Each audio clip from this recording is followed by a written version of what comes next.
Mr. Patterson? Yes.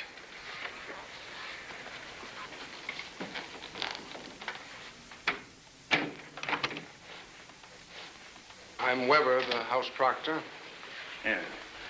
In 22 years, I'd forgotten how cold it gets up here in the mornings. There's a fire in the library, Mr. Patterson. You remember the way? Oh, yes, I do. If you'll excuse me.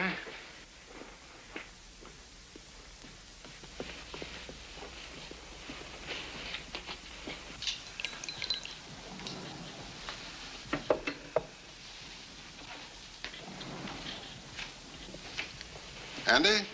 Hello, Chad. Yeah, your hands are cold. What about some tea? No, thanks.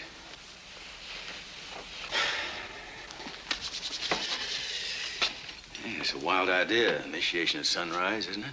Not so wild. The early brothers sailed on the dawn tide. Well, they were tough birds in those days. You're tougher than you give yourself credit for.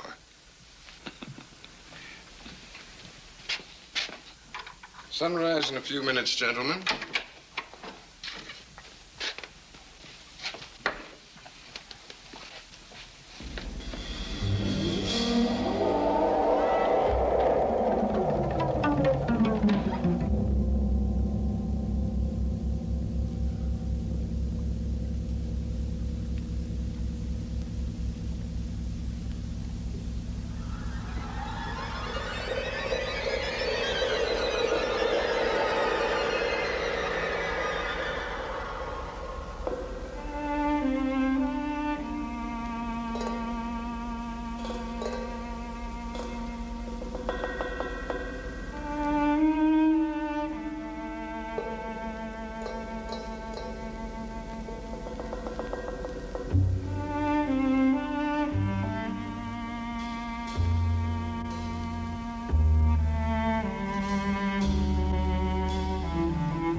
Patterson, Philip Everest Dunning, Mr. Chad Harmon, Mr. Dunning. Mr. Dunning, the articles and letters of the Brotherhood.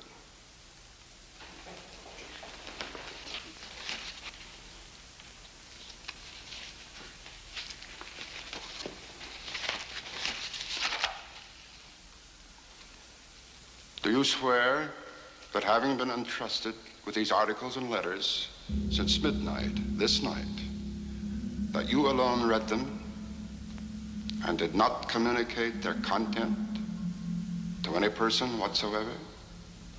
I so swear. Having so sworn, are you now prepared to go forward? I am prepared.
Mr. Dunning, for over 200 years, Brothers of the Bell have been initiated before this bell and in the same ceremony at sunrise. 22 years ago, Mr. Patterson stood due east in your place, and I became his senior, as Mr. Patterson is now yours. One day, Mr. Patterson will stand due south, and he will induct a Brother of the Bell, and you will become senior. See, in this fashion does the Brotherhood express its continuity. It will continue long after all of us are dead. But that continuity depends upon one thing: obedience. Absolute obedience. If and when you are ever called upon by Mr. Patterson to pay your due bill, you must comply, whatever is asked of you. Well, that bill may come due tomorrow, in 20 years, or never. It'll not be a matter of money. It will be an act of fealty, of loyalty to the Brotherhood of the Bell. Now, if you require anything at all, get in touch with your senior, and he will see to it that it's arranged for you.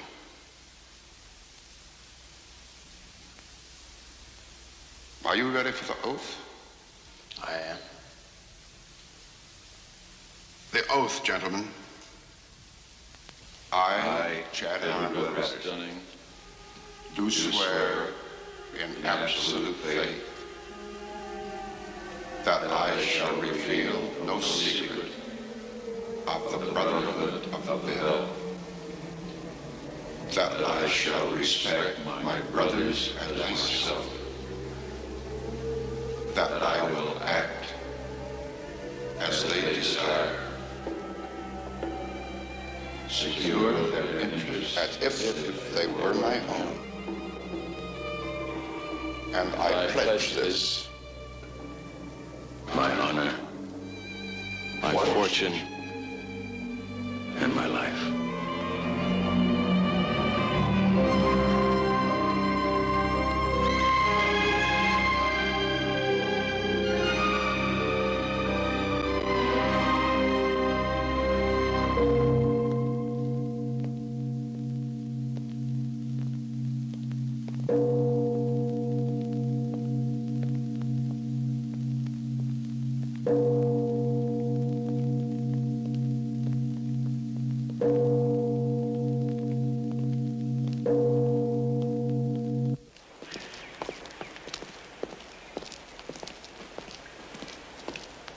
Andy, are you spending the day in San Francisco?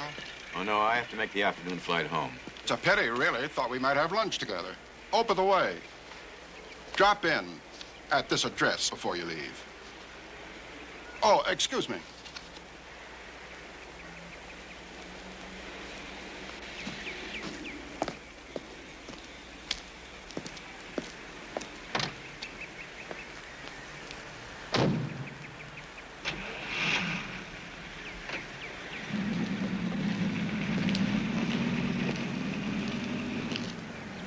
It's gonna take some getting used to. What? I mean, being a brother. Oh, you have my home and office number, don't you? You know, I still find it incredible that I could get anything I want. Anything a man could get with money, privilege, and the best connections. You know, it just occurred to me that we're part of the establishment now. Not part. The establishment.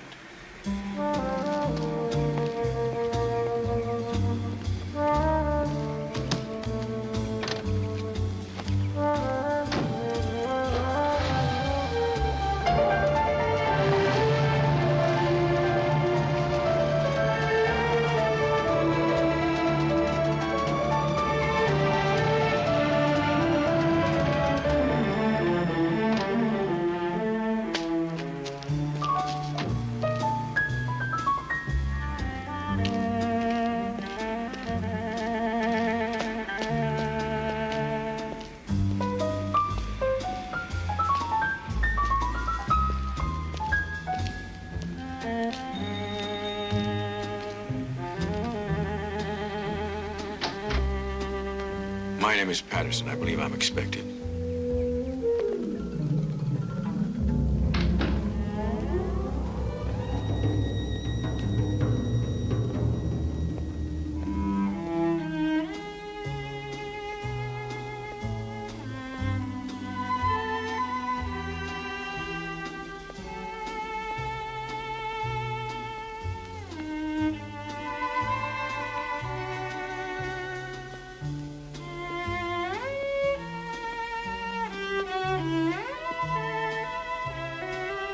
You have a card? A card? This address was written on the back of it. Oh, yes. Yes.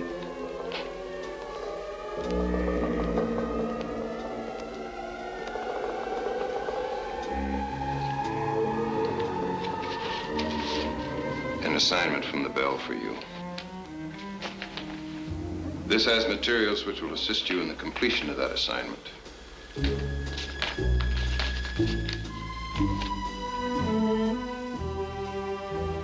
Open at any time 1 hour after you've left here.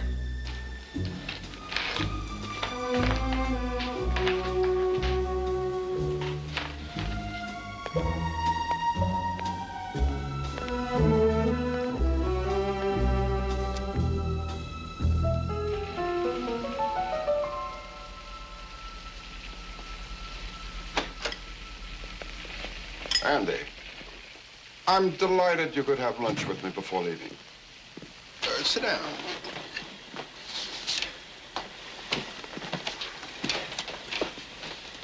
Will you have a drink before luncheon, sir?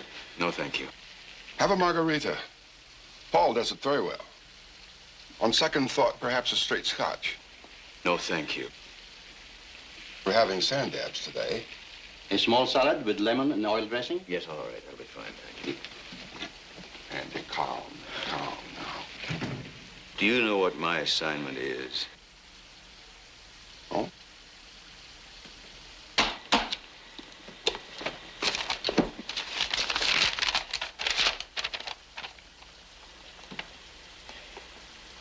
Mr. Patterson, it will be your responsibility to see that Dr. Constantine Horvathy declines the position of Dean of the College of Linguistics that has been offered to him.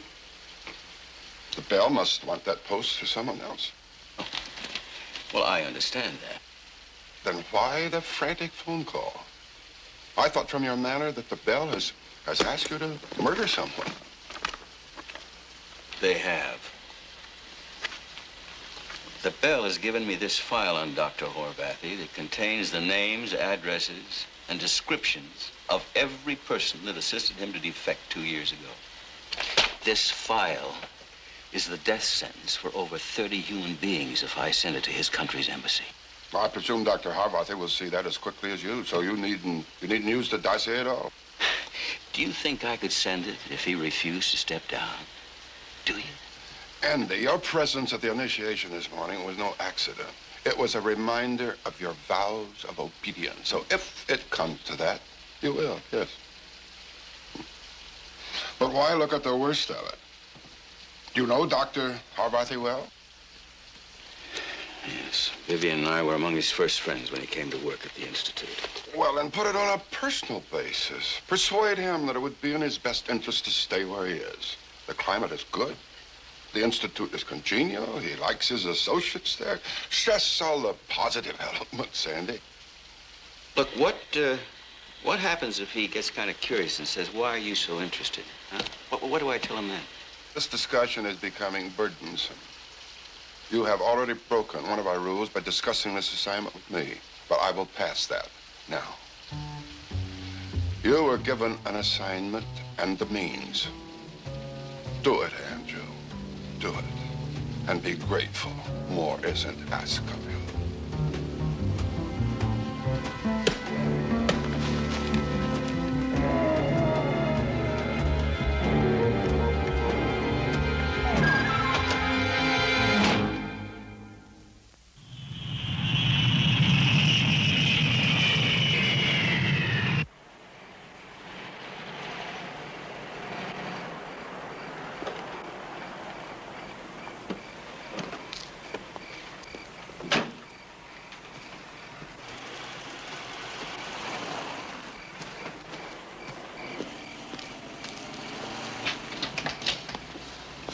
Andy, I'm in the kitchen. Yes, Dad, Andy just got home. Oh, I don't know, some alumni meeting or something up at St. George. Did I tell you about the new tennis trophy? Hideous. Hi, darling. Smooth trip? Listen, Dad, Andy looks hungry. Okay. Yes, I will. Night, dear. Hi. Hello, darling. Listen, I'm going to go wash up, and then I'll have something to eat. Oh, don't be silly. Wash here and tell me all about the old school. All right.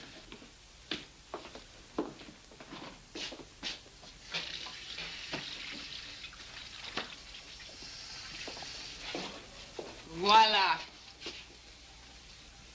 Well, that's fancy. Leftovers from this afternoon's bridge game. Well, how was the old St. George? Well, the same. Oh, I know what I forgot to show you. I got the sketches for the new tennis trophy.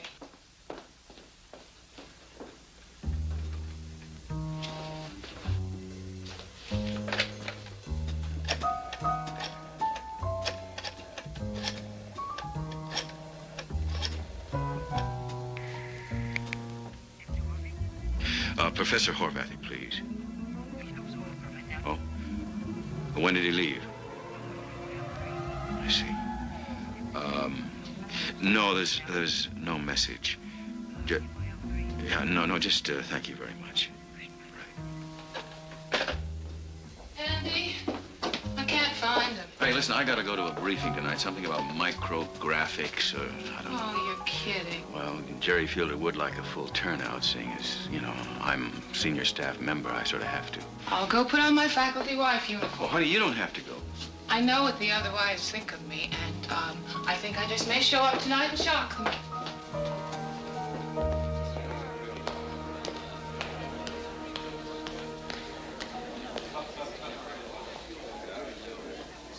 Of course you do. Hi. Good evening. Connie, I'm so glad to see you. Same thing. Connie, Yes? can I speak to you for a minute?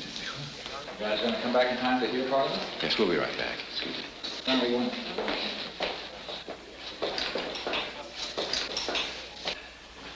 I am going to miss you all terribly. Well, why leave? Yeah, why leave?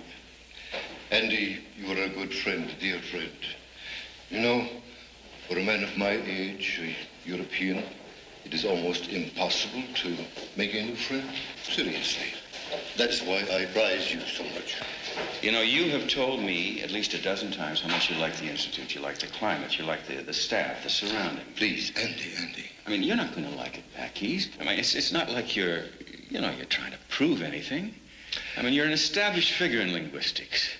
There is nothing you have said that I have not said to myself 1,000 times. Horvathy, I said, you are an old fool. How many times have the roots of your life been torn up? In the 20s, depression, unrest, revolution. In the 30s, fascists, Nazis. In the 40s, the war. And in the 50s, the communists.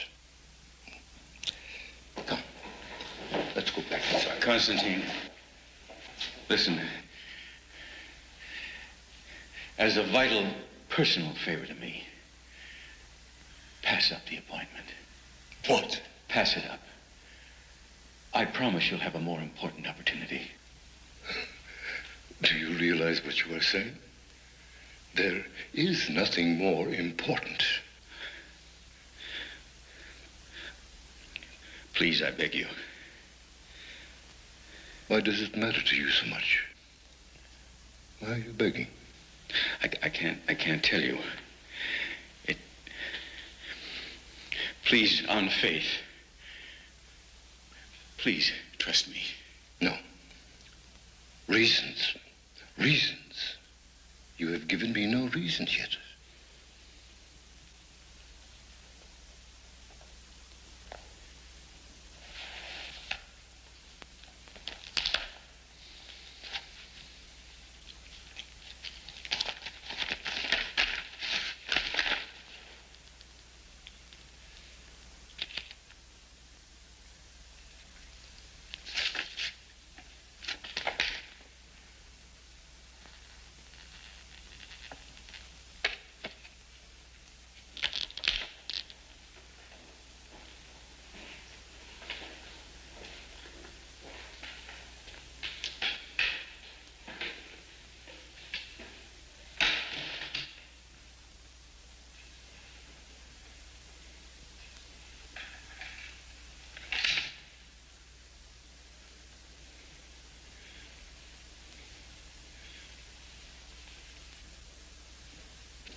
did you get this? If you fail to turn down that appointment, that list will be sent to people who will use it. Do you realize what you are saying? These are men and women who will be shot. They will be taken to dungeons under the police stations, tortured, killed.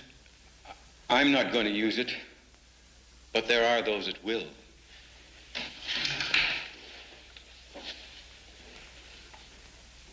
Who are you? How much did they pay you for this? How could they pay you? How? You don't understand. Now, please, please, don't make up your mind right now. Think about it.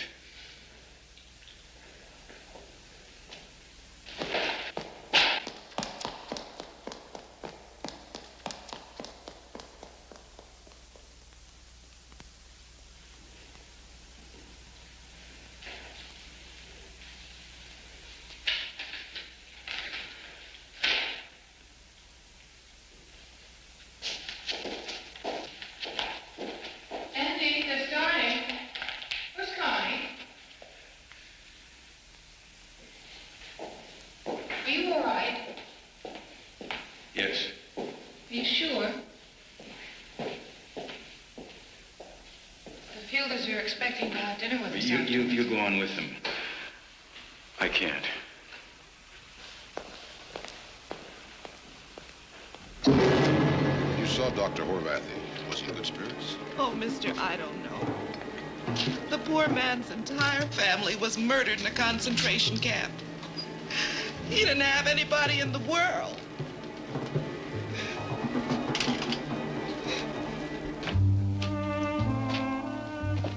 What is it? What happened? He wouldn't tell me anything until you came down.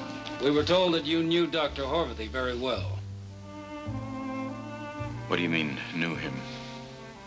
He was found dead this morning.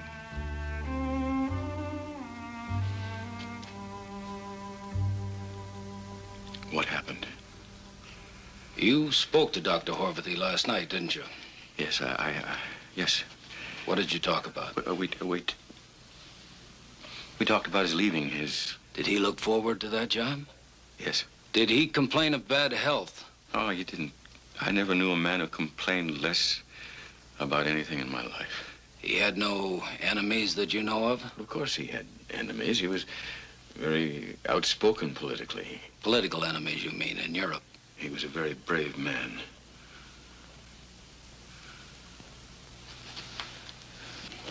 Is that all? Yes. Thank you, Professor Patterson. Have you any idea why? He left a note. I have no place left to go. It is too late to start again.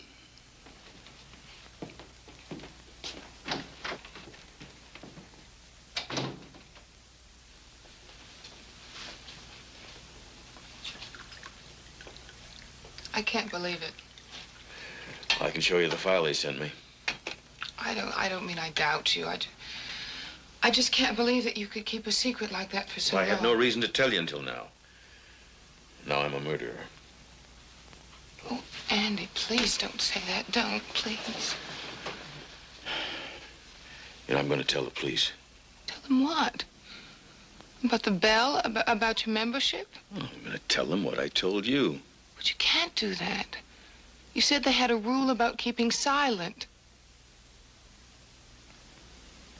Oh, I don't know what you should do anymore. You've thrown so much at me. I really wish... You wish your father were here, don't you? I didn't say that. That isn't what you said, but that's what you meant. If that's meant to be sarcasm, then just remember that you lied to me for 12 years. By omission, if nothing else. Oh, I didn't mean to say that. Listen, Andy, Dad is not a child. He's a man of wide experience, and you respect him, don't you? I know he respects Look, you. what do you want me to do? Tell him what you told me. If you don't like his advice, you just do what you think is best. I have as much at stake as you do.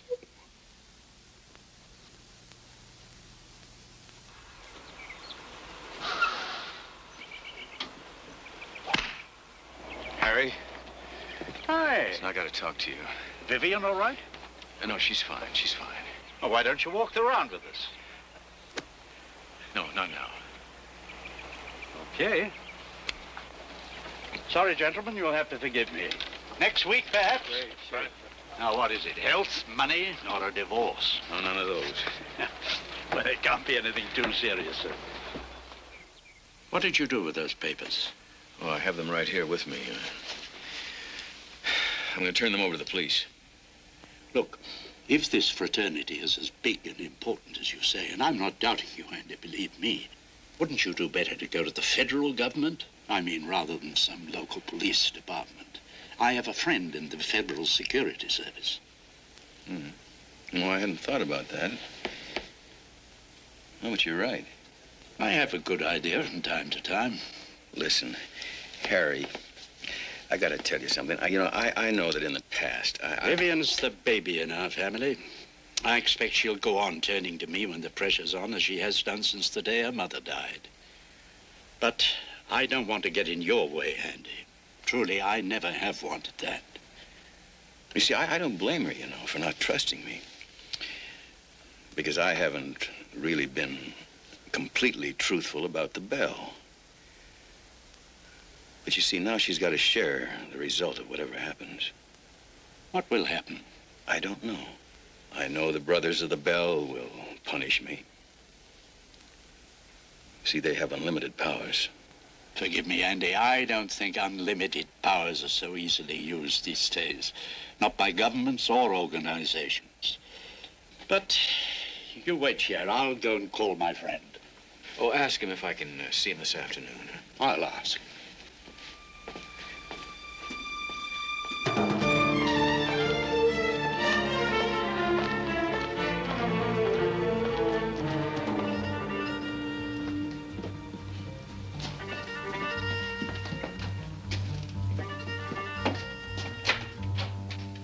There. My son-in-law, Andrew Patterson. Andy, Thaddeus Burns. How do you do? How do you do? Well, Washington doesn't waste money on office decor. This is a cover office. After we go, no one knows why we've been here. Sit down, Professor. Thank you. Harry? Thank you. Tell me about this secret society you belong to. Well, they call themselves the Brothers of the Bell. I was recruited when I was a senior at St. George.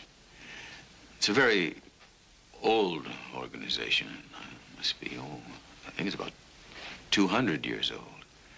Founded in Massachusetts. In Massachusetts Bay Colony, to be exact. Its two founders were Jonathan Bridger and Caleb Hampton. You know about it? Would you excuse us, Harry?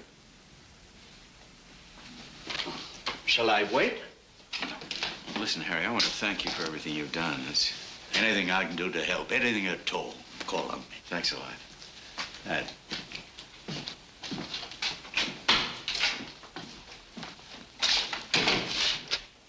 Sit down. What did the bell have to do with Constantine Horvathy's death? You know about that? We know they wanted that job for a brother. Horvathy had to be forced to withdraw. How was he forced? Well, I blackmailed him. How?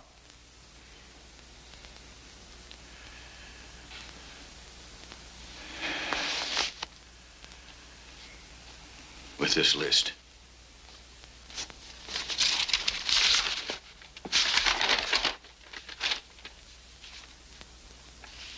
Who gave it to you?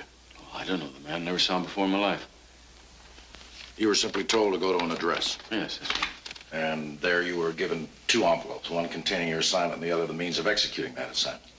Yes, but... Organizations as old as the Bell develop patterns. Then Horvathy's death was suicide. Was murder. And I was responsible. We don't deal with moral judgment, Professor. Technically, you could be charged with blackmail, unlawful possession of government documents, conspiracy, criminal syndicalism. But I don't think my office will make any recommendation to the Attorney General in your case. Look, I don't understand. If you have the Bell under investigation, you... We'll recommend indictments when we have a solid case against them. Stuff like this and a deposition from you will get us there in time. I'm going to ask you to go home, Professor. Continue with your normal affairs. We'll be in touch with you to get your deposition. But until we instruct you otherwise, say nothing, do nothing, publicly or privately, or you'll compromise our investigation. Do you understand? Yes, I understand.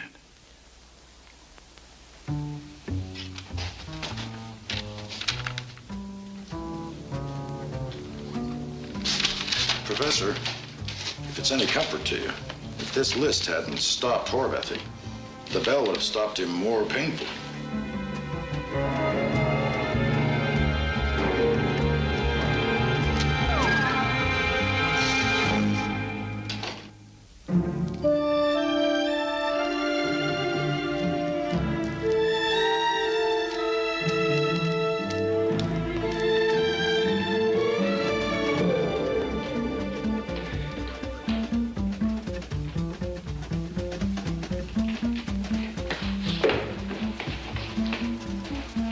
Told me you were going to paint my office. Didn't know about it myself till last night, Professor.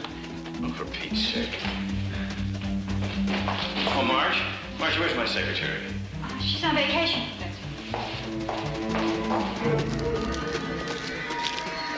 Jerry? Excuse me. Look, Jerry, I'm a senior member of the department, and I'm unaccustomed to having my secretary sent on vacation and my office closed without my knowledge and permission.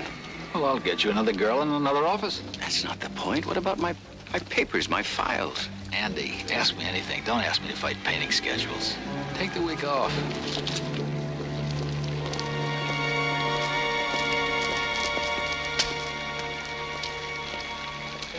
How about if we Turners? No. Turners. What should you do? How about what? 9 to 1. Andy, what are you doing home?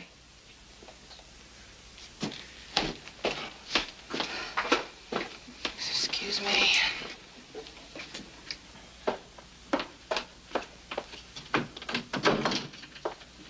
Andy, what's the matter? What are they doing out there? Keep your voice down. For the committee for the Junior League ball. Are you serious? I do it every year. I don't understand you.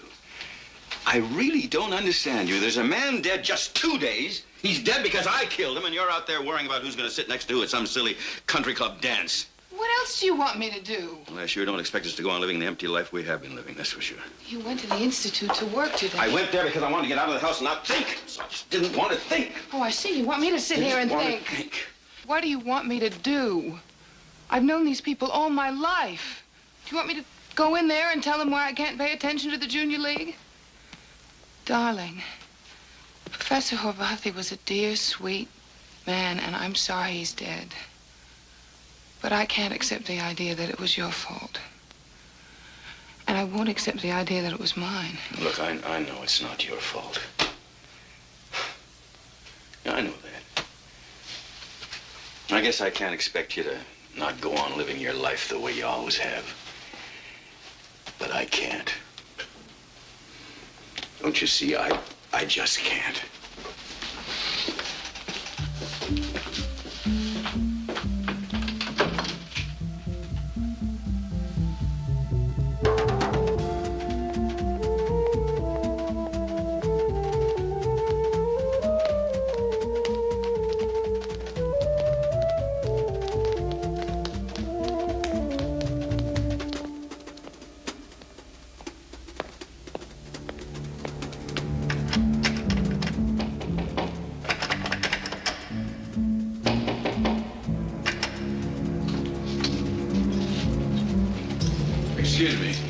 have the federal security office? No, they're on the first floor. We just don't have an agent by the name of Thaddeus Burns in this office. I don't understand that. I spoke to him here. When you say here, what exactly do you mean? Was it on this floor? No, it was on the third floor. Yeah. Did you? But it was in this building. Or did you go through a receptionist to get to him? No, I didn't. It was what they call a cover office. What kind of office? A cover office. An office you use when you want to talk to people who don't want to be seen coming into government buildings. Well, when we use offices like that, we don't put them in federal buildings, and we don't call them cover offices. This is my ID card. Now, this identifies me as a special agent for the federal government. Did he show you a card like this? No, he didn't. Well, what makes you think he was an agent? My father-in-law told me he was. He introduced him to me as though he were an agent. I talked to him as though he were an agent. Who's your father-in-law? Harry Masters. Maybe you know him. He's president of the Pacific Realty Investments. Mm-hmm. Excuse me. Yeah, could you get me a hold of Mr. Harry Masters of Pacific Realty Investments? Investments, that's right. Right, thank you. You don't doubt me, do you? No, you could have the wrong name. Could you describe him for me? Well, I can see. What I remember, he was, I think he was about 6 feet tall. I think he had brown eyes. Sort of, kind of stocky-like, and he had a very authoritative manner. That's about all I can remember, I'm sorry. Excuse me. Yes, Mr. Masters, this is Agent Shepard of the Federal Security Service. Yes, I have a gentleman in my office here by the name of Andrew Patterson. Mr. Patterson tells me that you brought him here to see an agent by the name of Thaddeus Burns. Mr. Shepard, my son-in-law has been terribly upset over the death of a colleague of his.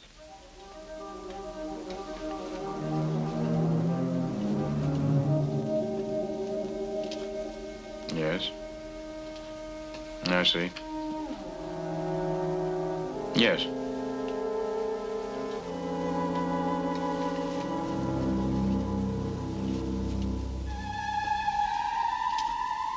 Well, thank you very much. I don't think it'll be necessary for you to come by here. I think you've helped us a great deal. Thank you. Professor Patterson. Yes. Have you ever heard the name Professor Horvathy? He was one of my very, very best friends. And I was responsible for his death. Sir, do you mind if I suggest that you just go on home and forget all about this? Forget? Well, there is no Thaddeus Burns, and we have no record of your ever having even been in this building before today. What did my father-in-law say to you on the phone? He said that you were under considerable emotional stress lately, and he thought you could use some rest and relaxation. I see.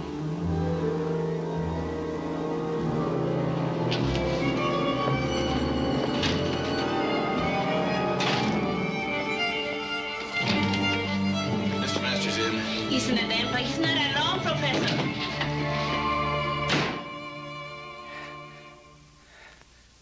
Will you kindly tell me what in the hell you told Shepard? Hello, Andy. Want a drink? No, I don't want a drink. Doctor, this is my son-in-law, Professor Patterson. Dr. Louis Bauer. Glad to know you, Professor. What did you tell Shepard? We've been talking about you, son. You wouldn't be a psychiatrist now, would you? As a matter of fact, I am. Well, I can save you the time and trouble. I'm not insane.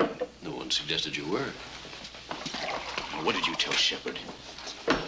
I told him nothing more than I've told you already, that I considered the story bizarre and wild.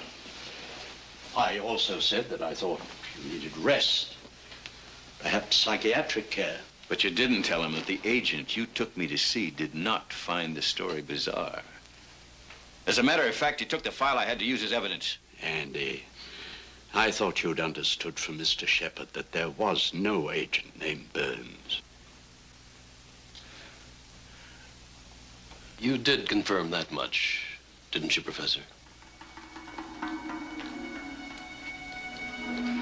was the man you took me to see? I never took you to see any man. You're a damn liar, Harry.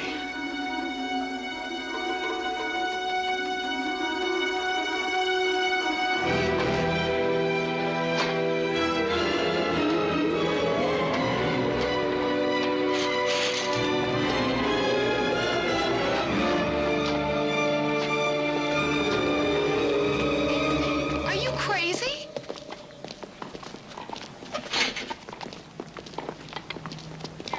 We're in the middle of a game. Your father took me to the federal building in Los Angeles to meet an agent named Thaddeus Burns.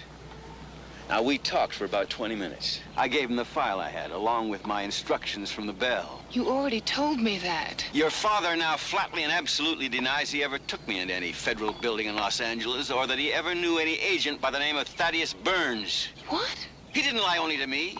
He lied to the agent I went to see later on. Andy, I don't understand. What do you want? I said your father lied. Why should he? I don't know. Yet. Either he's a brother of the Bell or he's under their control.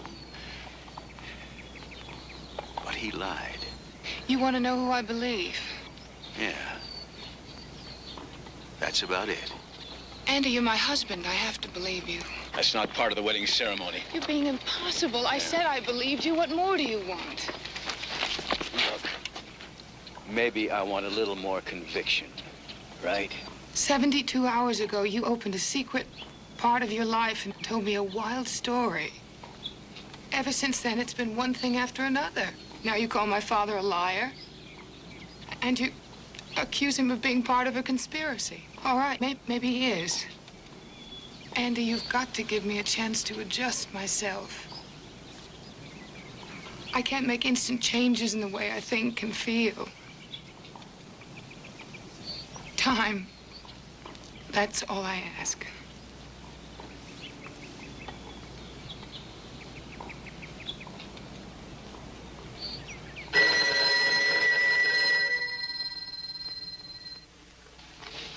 Yes.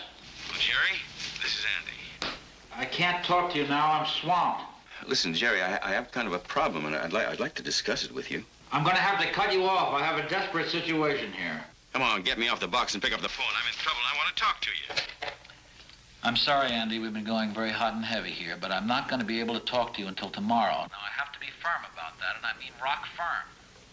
In the morning. Late morning. And practice being brief. I'm sorry. I don't mean to be short with you, Andy. Kiss Viv for me. That's not like Jerry at all.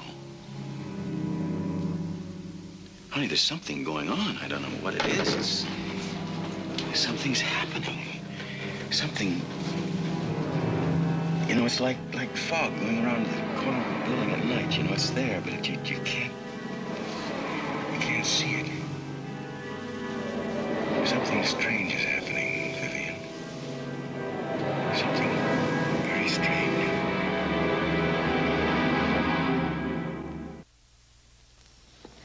I'm sorry that I was so abrupt last night, Andy. We were on the panic button here. Panic? The fact is, I was being evasive because I was stalling in the hope that the news would be better. What are you talking about? The Ewing Foundation has taken a brutal 20% cut in our funds. Who's going? They insisted that we let your department go first. That's a bit of an overkill, isn't it? Considering that I'm the only one they're out to get. My dear Andy, a normal amount of vanity is essential. I think you're going a little bit far. Trustees of the foundation, unfortunately, are very often arbitrary, but I don't think for 1 minute that they cut our budget to get rid of Professor Andrew Patterson. Oh, that's what you'd like the world to believe, but I know better. Oh, I think they'd dismiss 41 people to cover my dismissal. You're really in earnest, aren't you? You honestly believe that the foundation is out to get rid of you? You see, I'm not guessing anymore. I know. The question, though, is, how deeply are you involved? Are you a brother of the Bell? What? What college did you attend? I've heard of non-sequiturs. No, just answer my questions. Did you attend the College of St. George? I've attended over 6 colleges, Andy, as an undergraduate and as a postgraduate, both here and abroad. I think that you'll find those academic affiliations in my biography in any recent edition of Who's Who. I don't think that you'll find the name of St. George on the list. I don't care what it says in Who's Who. I think you're lying. I think you're just as guilty of Dr. Horvathy's death as I am. Andy, I've talked to your father-in-law, and he's told me about your feelings. I think... May I recommend... A good psychiatrist? How many does it take to have me committed? 1, 2. Well, I'm not about to let that happen. Hold! Why are 41 innocent men and women being punished along with me? What about some hot chocolate, Andy? Do you realize you've destroyed their lives, their homes, their friendships? It's really quite good. Is the bell so callous it really doesn't care? Now, people generally find a way of mending their lives one way or another. It really doesn't matter to the bell, does it? Well, I resign from the bell. No, Andy. You had your option 22 years ago, and you elected to come in. We accepted you, granted you all the benefits of the Brotherhood. Benefits? I never asked for anything. Are you truly ignorant of what the Bell has done for you? You know that first bid your father's firm won? What about it? A little piece of a big highway. Yeah? Won by a small contractor. That's right, that's right. The start of Patterson Engineering International. Yes? The Bell gave your father that contract? Yes. In 22 years, your father has become a multimillionaire, thanks to the Bell. In 22 years, Mike Patterson's company has never lost a bid, a contract, a negotiation. Do you think that was all good luck? Just brilliance on his part? And you, Andy, you have received every option, every fellowship, every post you've ever wanted. I competed for them. If you prefer to believe that. Look, I know what I earn myself. I know what I owe the Bell, what I don't owe the Bell. Believe me, Andy, you have never competed for one thing in the past 22 years since you first took the oath at Sunrise. I paid my due bill. Constantine Horvathy is not going to accept the appointment. That was my bill, and I paid it. But you did break the silence, didn't you? Well, I'm giving the Bell fair warning. If they try to harm me or my family, I'll break the silence so hard it'll be heard halfway around the world. No, Andy, you won't be speaking louder and louder. In fact, I am certain we shall be hearing less and less from you as time goes on. Paul! My father in? Yes, Mr. Patterson.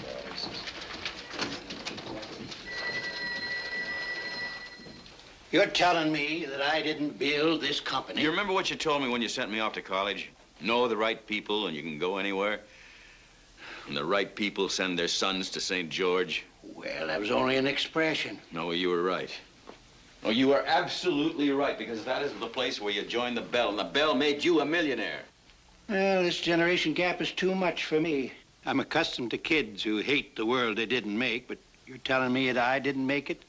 That you had it made for me, as if I were some sort of a zombie, or if I were the son and you were the father? Look, I don't mean to put you down or demean the work you've put into this firm. But the Bell made this family rich, and the Bell's out to destroy me. You don't believe me, do you? Oh, come off of it, Andy. Have I ever doubted your honesty? Your sanity, perhaps, but you wouldn't lie to your old man unless you were crazy. Are you? Do I look it? No. No, you don't. But you're putting a powerful strain on my mind. Well, you've heard of insiders dealing with each other, haven't you? Well, sure I have. And I've seen it. Can you imagine the amount of smug, self-satisfied, fat cat feelings they must enjoy to have the gall to tell us what to do? Well, I'll see him in hell before I'll let him get away with this. What are you going to do? Well, I've helped in the election of a couple of congressmen and a senator or two. They'll find out they're not dealing with shoe clerks. Now, wait a minute. You won't know who you're talking to. Now, I haven't figured out yet how to fight them, but I know I can't play their game. All that behind-the-scenes influence. You see, it's just too powerful. But believe me, I'm going to fight them. And I'd like you to sort of stand by and be my reserve. I suppose that's a polite way of telling me not to stick my nose into it, hmm? Without letting my Irish carry me away? My flesh? My blood? My fight? Yes. But let me start. And if I need help, I'll call on you. If you need help, you call on me. But don't try to fight them alone, because I know them better than you do.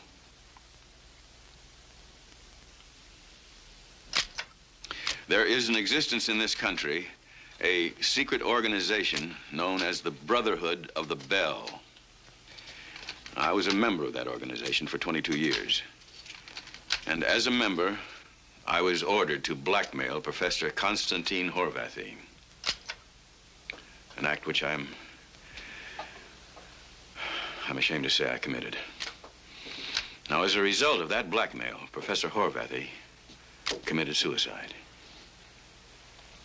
So you see, I was really an accessory to the crime of murder. Now, I accuse as my accomplices Chad Harmon of San Francisco and the Brothers of the Bell. All right, stand by. Coming up on 2 in 2 seconds. 1, 2. Take it, Q. Harold. Professor Patterson would offer no names except his own and financier Chad Harmon. District Attorney Avery Hazelton was interviewed by Ed Larksburg of the 6 o'clock news. If the blackmail took place, if Dr. Horvathy's death was a result of such blackmail, we'll present the facts to the grand jury and make a suitable indictment. But you have Professor Patterson's own confession. I've been a police officer and a district attorney for many years. Lots of people confess to crimes of which they're not guilty. Then are you suggesting that Professor Patterson is not responsible for what he is saying? All I'm saying is that the existence of a super-secret organization, the kind of white Anglo-Saxon Protestant mafia of rich, influential men, is a bit lurid for my taste. Q. Harold. Meanwhile, in San Francisco, financier Chad Harmon, named by Professor Patterson as co-conspirator in the alleged secret society, was asked about his alleged connection in the Brothers of the Bell. But you did attend the College of St. George. Sure, 40 years ago, one semester. And I am a member of Beta Epsilon Lambda. And I have been in the so-called secret chamber at the Bell. Now, this is a room which contains some priceless antiques. You see, St. George's is one of 18 chapters. And I don't know really what the total membership is. 40,000 members nationally. Well, anytime 40,000 people can keep it secret for 22 years, I would consider that something of a miracle, wouldn't you? Professor Patterson does not say that all members of the fraternity are Brothers of the Bell. He claims the Brotherhood is a very small, highly selective secret organization of which you and he are members. Well, it must be terribly secret because I wasn't even aware I was a member. Professor Patterson claims that you accompanied him to the Federal Security Service. I did not. The government will confirm that. I believe they already have. What did you do when you heard your son-in-law's account of the conspiracy of the Bell? I consulted with a reputable psychiatrist to discover it and who needed help. Well, at least that part of it is true. How many times did the police say to let it ring before we answered it? 4 times. Gives the police a chance to monitor the call.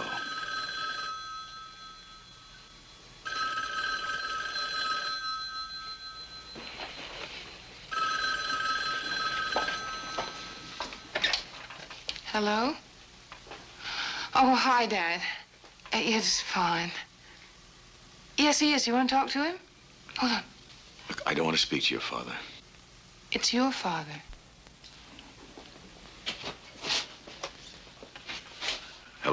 Well, your friends appear to have started work on me. At least they're trying. Trying what? And I'm up to my neck in accountants and lawyers and internal revenue agents. There's considerable talk around here about income tax frauds and federal grand jury indictments right out of a blue sky. What? We were conducting a routine corporate audit when all of a sudden the IRS accountants seemed to have found some invoices that we've never seen.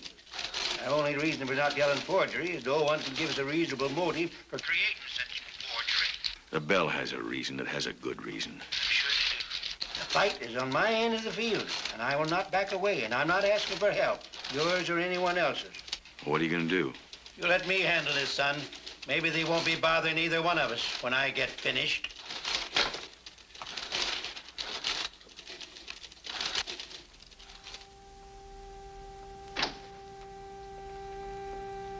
Mike, what are you doing here? Harry, would you do me a favor and see that we aren't disturbed? Will you lock that door now?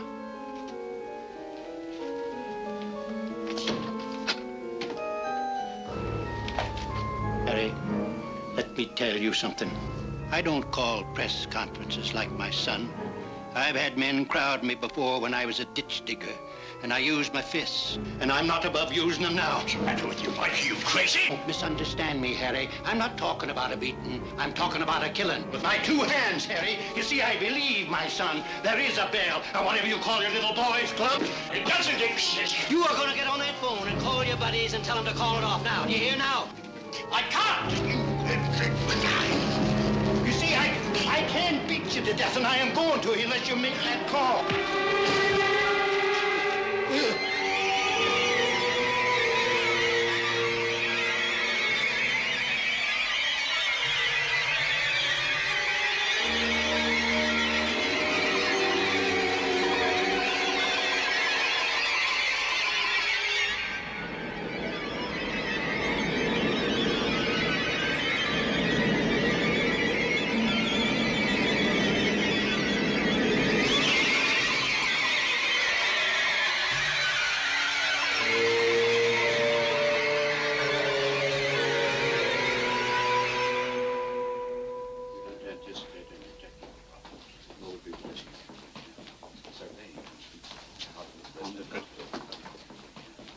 I'm Andrew Patterson. How's my father? As I was telling Mr. Masters here... Tell me. Father's had a stroke. Technically, a cerebral hemorrhage. How bad? He's comatose, Mr. Patterson. Now, he wouldn't recognize you, but if you want to see him, wait here. What happened, Dad? I don't think Andy wants to know. Of course he does. Do you? Well, I can guess. He came to get the Bell off our backs.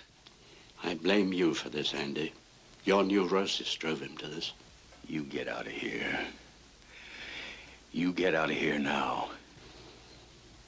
Whatever you may think, Andy, I didn't want this to happen. Truly. I hope he recovers. Call me if you want me.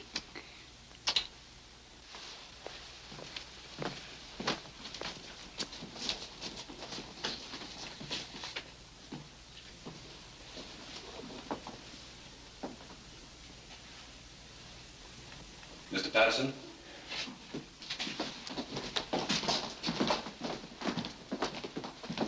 Just Mr. Patterson, please.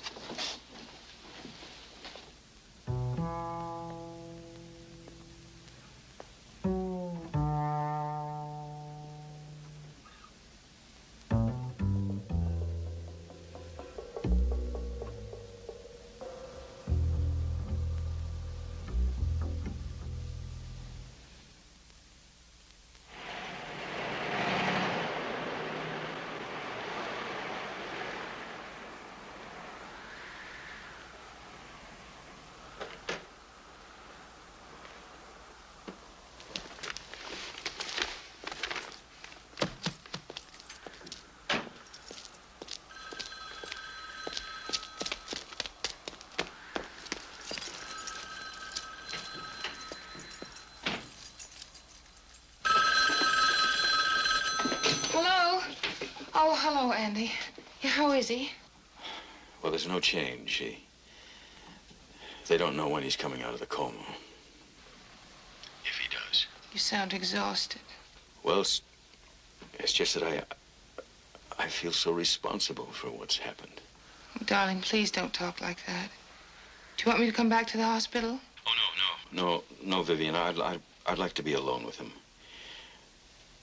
I know it sounds like I'm shutting you out, but...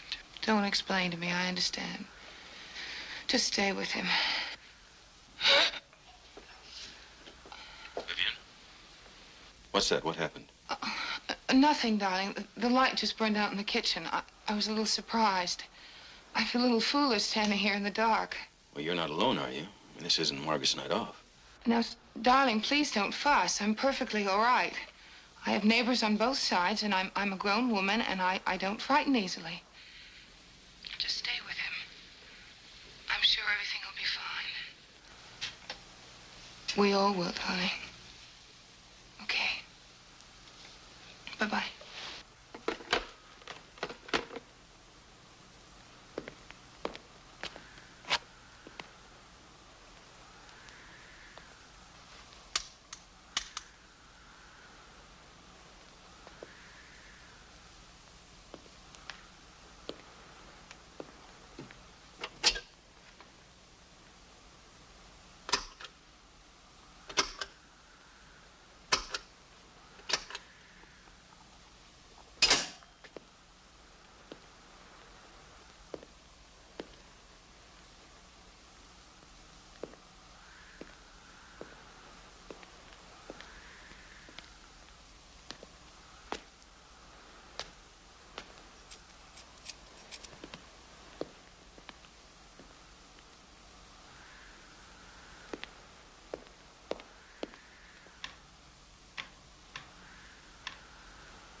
I'm Andrew Patterson.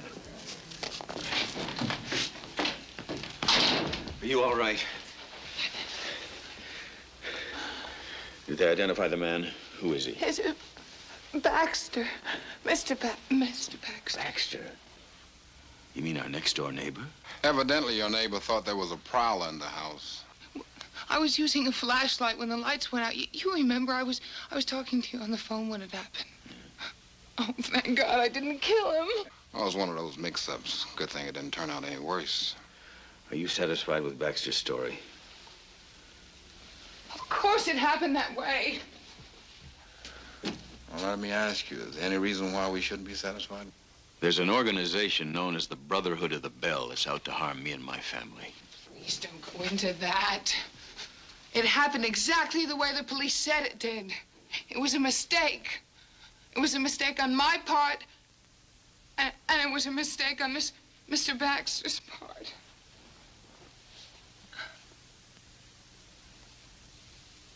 Andy. Andy? Andy? Couldn't you sleep? I'm trying to retrace Baxter's movements. What for? Well, maybe the police believe him, but I don't.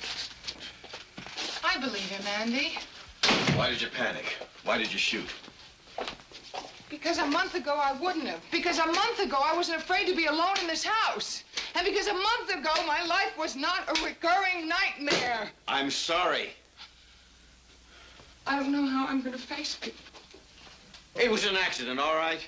I'm ashamed to go to town. I was born and raised here. My family, my parents, my sisters. All right, all right. Andy, wait till the fourth ring. Oh, it might be the hospital. There's probably some nut.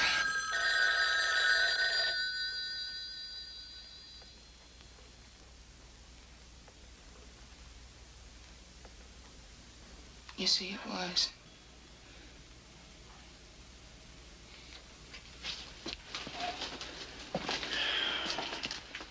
Can you imagine what they're going to say when they find out about poor Mr. Baxter? They're going to say, well, just crazy as you are.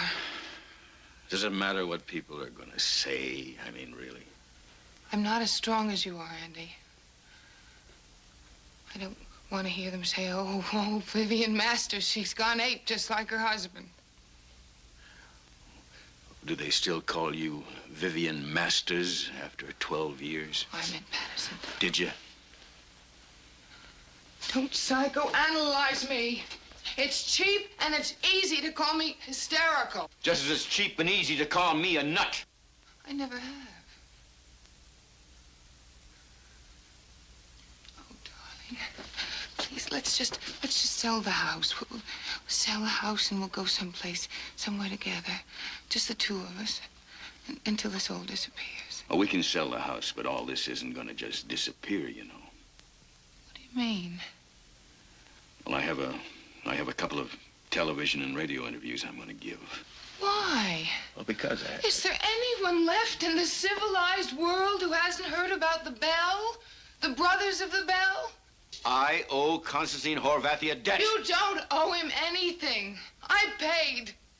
You want me to pay for the rest of my life? I shot Mr. Baxter. What do I owe him? That was an accident. He bled, didn't he? Is his blood or his flesh any less precious? Well, there's a difference. I don't understand the difference. Oh, you don't? Well, there is. Andy, this obsession of yours is destroying us. Isn't it clear that everyone who has heard you doesn't believe you? And even the people who believe you don't care. Look, all I know is that I want to hurt them. Vivian, I want to hurt them bad. See, I want to hurt them. But how will you know when you have? I want to hurt It doesn't bleed. It doesn't cry out. It doesn't fight back. Don't try to stop me, Vivian. Just don't try. I will try, because I won't allow this to continue. It's got to stop here, and it's got to stop now. Because otherwise, I'm leaving you. Right now. And I won't be back.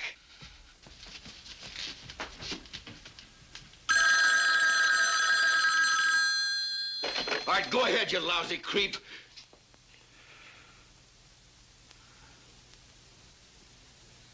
Yes, Doctor.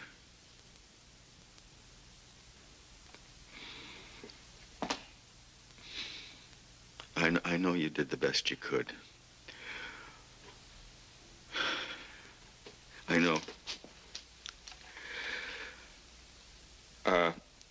Listen, I'll make the arrangements, you know, all the necessary arrangements. All right.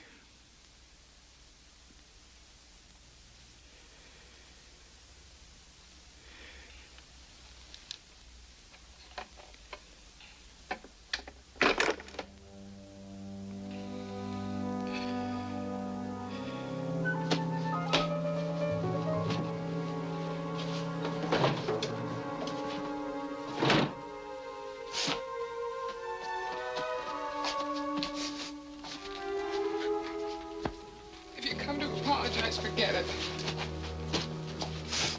Andy, why must you be so stubborn? My father can get you another job if that's what's worrying you.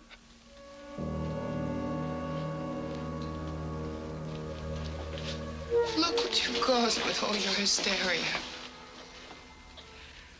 2 men that I love are dead. Not because of my hysteria, as you call it, but because I bought a lie. The lie that you can get something for nothing. Well, you can get nothing for nothing. Not even you.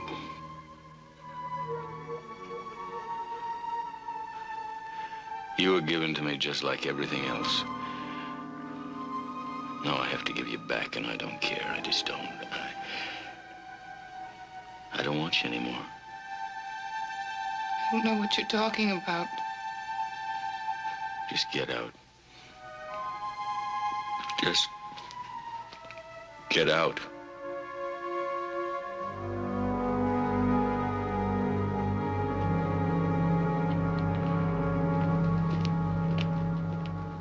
Well, what have you and Professor Patterson decided, Bob?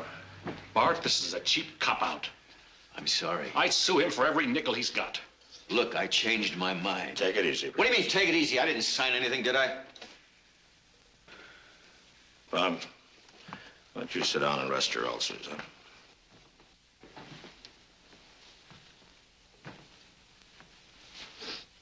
It's now 2.5 hours before showtime. Professor, I want you to tell me why you don't want to appear on my program. And you can level with me. I don't get upset like my producer does. I came down here and I saw what I was getting into. That's why. I know I conduct a sideshow, but that's where I get my audiences from. It's my rating. If you've watched the show over the last few years, you've seen some very important people who have not been afraid to appear with me. A couple of ex-presidents of the United States, some candidates for pretty high office, a Supreme Court justice or two. I will pass over that. I want to tell you something I don't think you realize. Your whole story about the Brothers of the Bell, or whatever you call it, is not newsworthy anymore. The story's pretty well kicked. And nothing new has happened to make anybody sit up and take notice. So if you want attention, you're going to have to be pretty persuasive. You see, the difference now, Professor, is that I don't have to compete with another show for you. You're going to have to convince me that you're worth putting on my show. You know, your father's company's in big trouble. What did the SEC decide about Patterson International stock, Bob? They've suspended trading, pending the trial for the indictment on income tax fraud.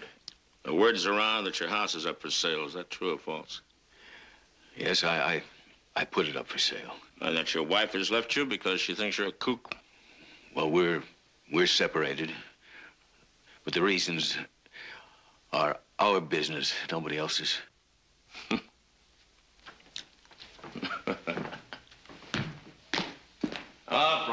Professor, you're yelling down a rain barrel. Come on. Here I am trying to convince myself to give you 30 minutes of airtime, which should be worth its weight in platinum to you, so that you can stand up and speak out. Because if you tell the truth, this TV lens will show it.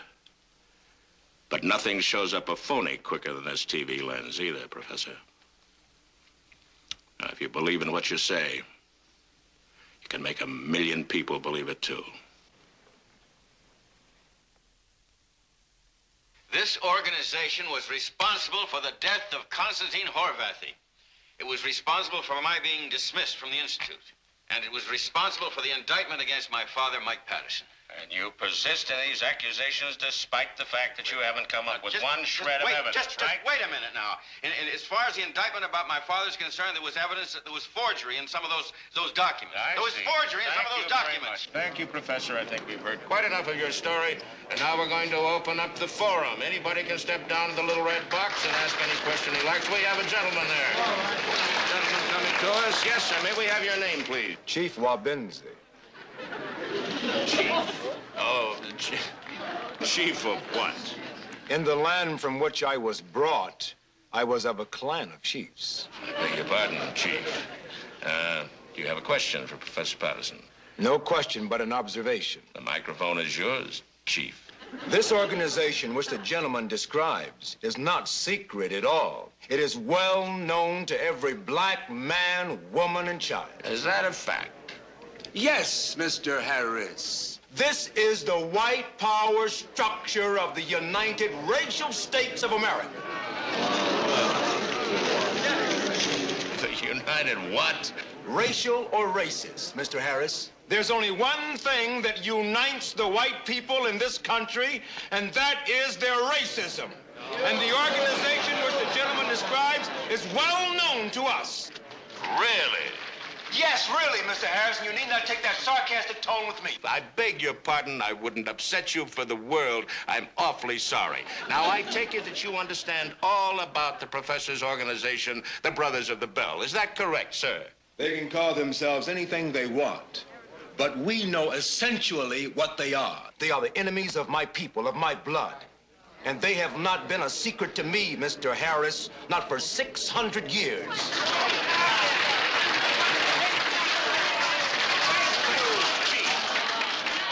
Thank you very much for your kind words. You may sit down. All right. Anybody else for the forum? Huh? Ah, here comes a young lady.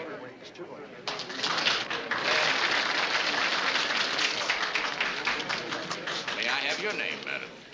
Mr. Harris, may I ask a question of your distinguished guest? Well, certainly you may, but what's your name? Well, Mr. Harris, for reasons which will become evident to you shortly, I cannot give you my full real name. Well, we're going to have to call you something now, aren't we, darling? Could you call me simply a patriot? Certainly we can. Mrs. Patriot, proceed. I mean, simply patriot. Oh, you're not married, huh? All right, simply Patriot, proceed. Professor Patterson, is it not a fact that your real name is not Andrew Patterson, but Abraham Warsaw? My name is Andrew Patterson. Now, that's my name. Of course. I expected you to deny it, Mr. Abraham Warsaw. I have here documentary proof that this man is really named Abraham Warsaw and that he's a Jew. We're here to ask questions about his organization. Isn't that so? Well, it certainly does exist. It's an organization of secret international Jewry. Oh, it's been fully described in many books, documented records. A lot of which I'm sure you picked up in Berlin, huh? Well, I'm not going to reveal my sources to you naturally.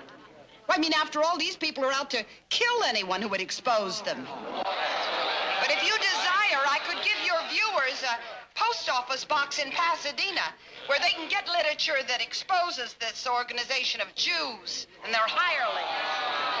It's post office box. Patriot, that's a no-no. You really wouldn't do a dirty thing like that to a nice town like Pasadena, would you? Dump all that garbage on them? Come on, you don't live there, do you? If you want to give them an address, give them the address of the last cookie farm you were at. Couldn't they write to me, care of you, Bart? It cost me money to handle my mail, darling. It would cost me more to handle yours. No, thank you. I would think you would contribute it as your patriotic American duty, Bart. Well, I gave at the office last week, dear. Thank you. Step down.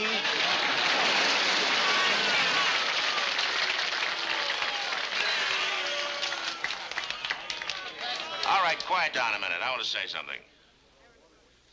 You want to hear a thought that just occurred to me?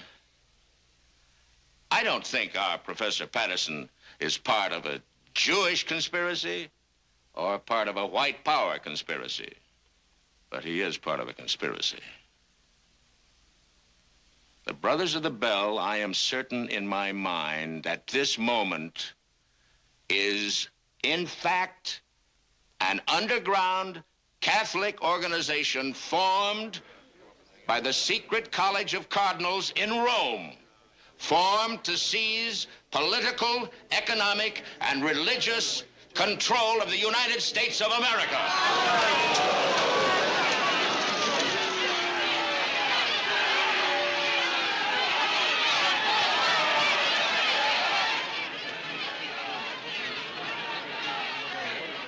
About the bell, all right? We refer to the bell as the Great Bell of St. Peter's in Rome. Therefore, we are not dealing with a Jewish plot or a white power plot, but a Catholic plot.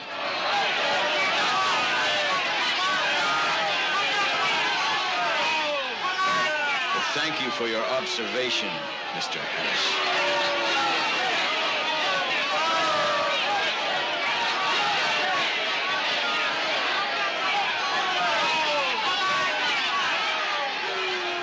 Dum-dums really believe what I just told you? Well, I've got one real opinion anyway. And that is that our friend, the professor, is an idiot. Like all you idiots who stumble down to that stupid red box and proclaim conspiracy everywhere you look.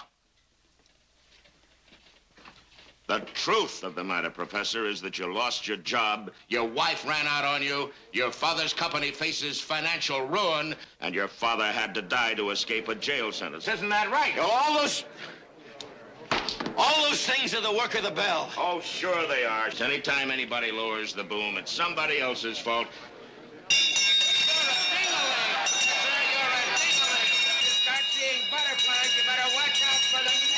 Those vilifications don't answer any of the points I made. Somebody's gonna drop the net on you, you creep. I can understand why those meatballs believe in you, because they're sick and ill-educated and stupid, and they haven't got a thing in the world to believe in. But when somebody as well-educated as you, as fat, as protected, as privileged as you are, starts to yell conspiracy, you make me sick. This country gave you everything you ever had, and you ought to get down on your knees and thank God for every day of your life, rather than throwing garbage on the flag and the government and the decent people who are trying to do what they can to keep it that How way. much did Harmon and his gang, how much did have those brothers pay you to do this? You're making Or are you a accusations. brother too? Did you go to the college of St. George? You answer that question. Yes, these are accusations you're making. These are accusations. I haven't lost a slander suit yet. Did you graduate from the college of St. George? Answer that question. You answer that question.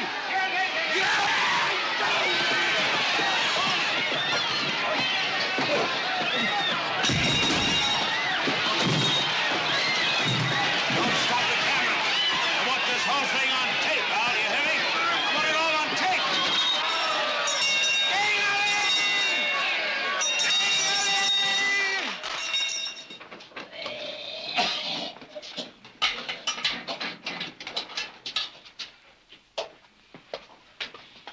Patterson?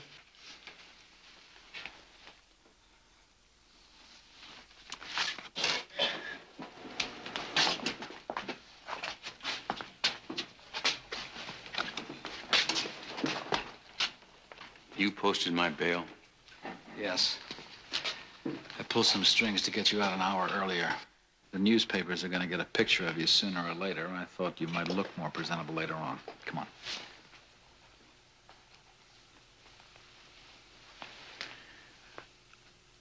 I don't know anything about you, Dr. Fielder. This is a photostat of my academic history.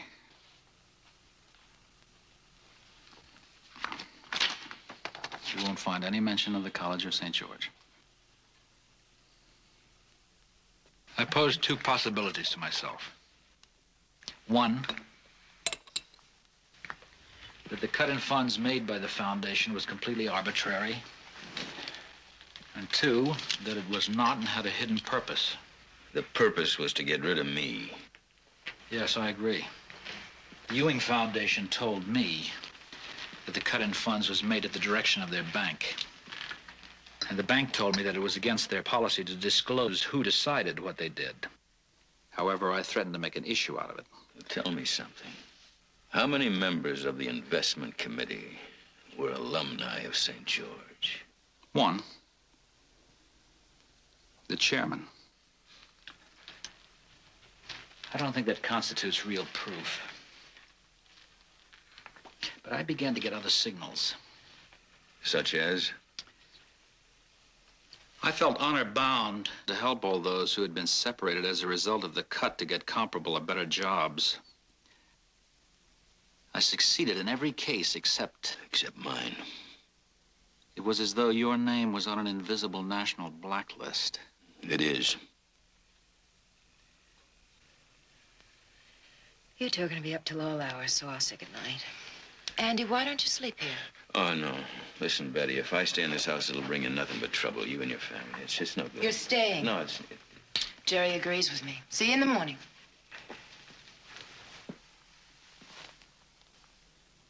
Andy, what it boils down to is this. Can you get somebody to stand up with you and say, yes, I'm a brother of the Bell, too?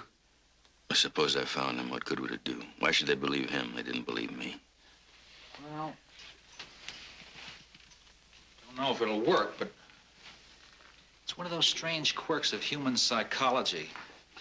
What you hesitate to believe from one person, you will believe from two, especially if the second person has nothing to gain from helping the first. If I just had some place to begin, a clue.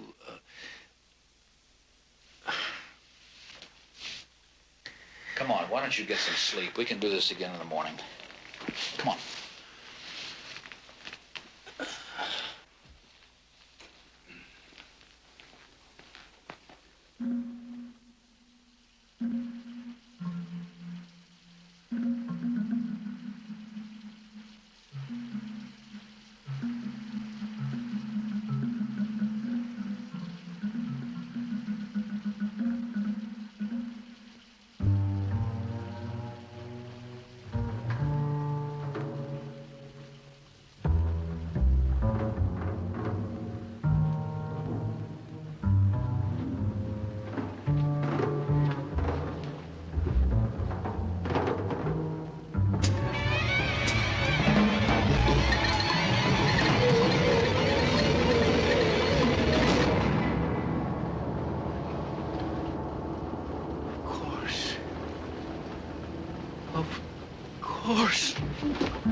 Speaking louder and louder.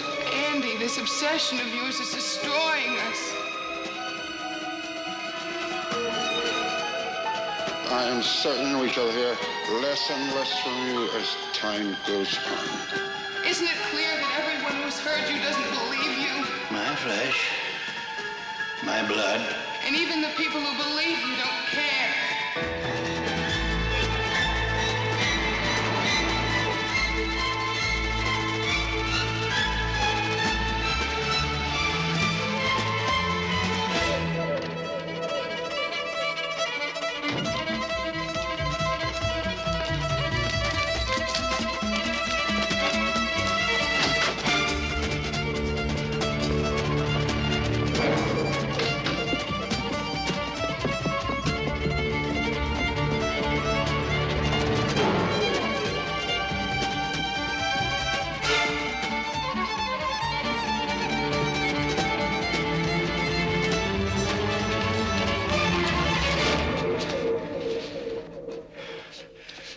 Please.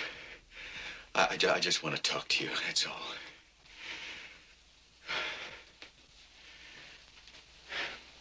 Now, you're going to come forward, and you are going to identify yourself as a brother of the Bell, and you're going to tell the whole world what you know about it. Wait a minute. Listen. Now, I'm going to give you a chance that I never had. A chance to see what your due bill is going to be before you take anything from them. Now, that due bill is a blank check, Philip. That's something they don't tell you. And on that check, they can write as payment your father's life, your marriage, your reputation, anything and everything. It's a blue sky payment, Philip. And you've agreed to meet it. You agreed once, And if I'd known this when I was your age, I would have told them to go to hell no matter what they offered. Because whatever I have, I can persuade myself I could have gotten without their help, or I didn't need it. See, I didn't call on them. They called on me, and they will call on you, Philip. And remember, whatever they ask, you are going to have to deliver. Have they told you why they're out to destroy me and everyone around me? Have they? Oh, no, it's not because I refused to make the payment. I made it at the cost of a man's life. And then I sickened of it. I said, no, this is not going to go on. I'm going to stop it. I'm going to break it. I'm at war with them, Philip. You see, you either got to be at war with them or you're in their service. They won't allow anything else. They won't allow, you know, any kind of in-between ground. All right, well, now I won't allow it. As long as I last, I'm your friend. I'm your ally. I'm your way out of the Bell. You see, you don't owe them anything. All that mumbo-jumbo spoken downstairs, that doesn't make you a brother. They've done nothing for you. And you've done nothing for them. And now you can escape them. You can escape them using me. Me is your way out, Philip. But when I'm gone, there'll be no escape. Come with me, and you're free of the Brotherhood. You won't owe them anything. We'll catch the noon plane, you know, to Los Angeles, you and me. You're my last chance, Philip. And I'm your last chance.